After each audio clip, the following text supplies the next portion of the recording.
Izava le sy fokotany anditsaka maro vato aho sady le gnisa mandray anjara amty aly atao mifondragny sokakeo atsokosoko indraiky filakanjo le nisy korotagny tatanagna tey fa nisy zanahilahy roy zay sasy fokonologna eo nagnaja sokake zato tagnandromba etao ny taliliagna amizao zandaro sady nitanagny tamposte avancé anditsaka ao iereta amizay ierenaho ny antekalagna le nisy tamabile katikati mahity le hoe erogny zay ny avy tamposte avancé etao sady le olo izafy eo reky ka le fa narikariky te havotsy zandaro avao mda ty raha titia Inona efa marahigna avao le navotso zandaro reo inda ty raha ty pangalatsy sokake to metsagna amizay fokonolo inavazo indaty ny rerery tandalagna etey le vango fokonolo amizay ty liamposoda fokotany O président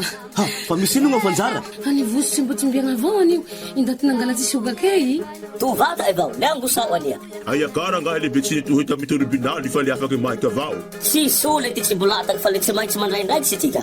inona président ty ndraha atao ty piaro azy ndaty mpagnefo mahafatsy andaty amy tribunaly ao izy ty hagnino tika iahy tsaroa ty agneo aba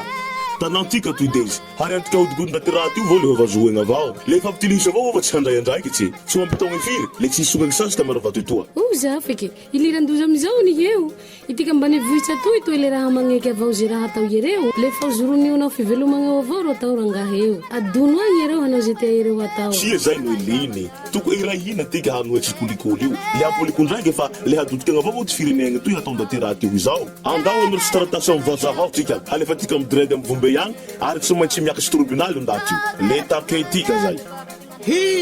Yehisa nung izao lahi andao yaraka androtsin'izao tavano malasoko ao agnombe le nizotso amizao ty lavahoakeo nagnorikidizy ino eleninao iravalidoro ny janony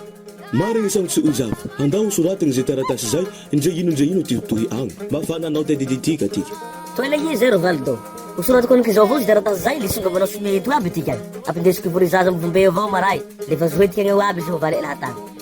le nanao somia iaby ze fokonolo amby eteo le sady nanao veloma izafy aloha ty ireo tegna jova iaby vola raiky tafaratona fa tsy nisy fagnatenagny sasy vakoaka anditsaka ao le no samboro zandaro ida ty raha ty re nao fa nahazo beako laha tamy vombe iry feno ty arofo izafy le namory fokonolo nanao somia reo reky araky se tsy natao tamatika agney le tsy maintsy manao tiditika tika satria tsy renjiky ze hovaly lahatany fitaraigny natao tamy diredy ohatsy le nahomby tanteraky satria fa nosamborigny aby lahy varamaty re le amy vombe agny rohoniky zao hotsaraigny ny tehaka amizao fokonolo tsy kiveo ndaty tsy mipaoka namory fanatenagna amy firenena toy io tikagny fa le tsy maintsy manao aitsy hoay miray hina fa bijoragna ty to maragny zay kinene itikagnaby mialy amy ty kolikoly